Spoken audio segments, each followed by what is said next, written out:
बड़ी डर लगता है कुछ होने से, बड़ी डर लगता है कुछ होने से,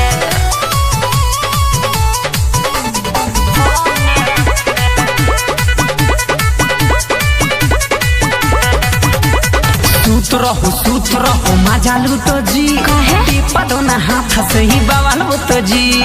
ओहो काहे ऐसे कइले बा? सूत रहो मजा लूटो जी, पदो ना हाथ से ही बवाल तो जी। काम चले नहीं अब रोने से, कहेला काम चले नहीं अब रोने से। मुझे टेंशन मुझे टेंशन नहीं है राजा सोने से, बड़ी डर लगता है कुछ होने से। मुझे टेंशन नहीं है राजा सोने से, बड़ी डर लगता है कुछ होने से। अरे कुछ नहीं पगलिया है ने, बड़ी डर लगता है कुछ होने से,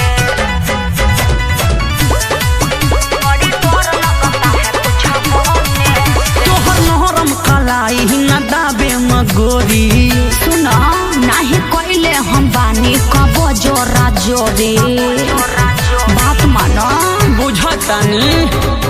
तोहर नहरम कलाई न दाबे मगोरी, नहीं कोइले हम बानी कबो जोरा जोरी। अब घूंघटा उठाई का इनाम यही है, राजा कैप्सूल का भी तो इंतजाम नहीं है। दाग छूटेगा नहीं अब धोने से, दाग छूटेगा नहीं अब धोने से। मुझे टेंशन नहीं है राजा सोने से, बड़ी डर लगता है कुछ होने से। मुझे टेंशन नहीं है राजा सोने से, बड़ी डर लगता है कुछ होने से। छुदरी बड़ी डर लगता है कुछ होने से, बड़ी डर लगता है कुछ होने से।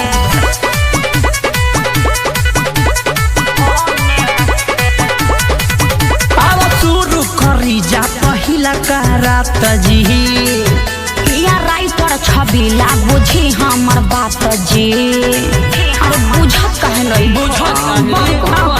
अब शुरू करी जा पहिला का रात जी। या राइटर छबिला बुझी हमर बात जी। जैसे कहबू होई बात हार मरजी, शशिलाल यादव हम पे हसान करी जी। नहीं तनियो राएगा ओमे से, नहीं तनियो राएगा ओमे से। सुनो ना बोला ना, मुझे टेंशन नहीं है राजा सोने से, बड़ी डर लगता है कुछ होने से। मुझे टेंशन नहीं है राजा सोने से, बड़ी डर लगता है कुछ होने से। बात मानो एक ना एक दिन तो दिन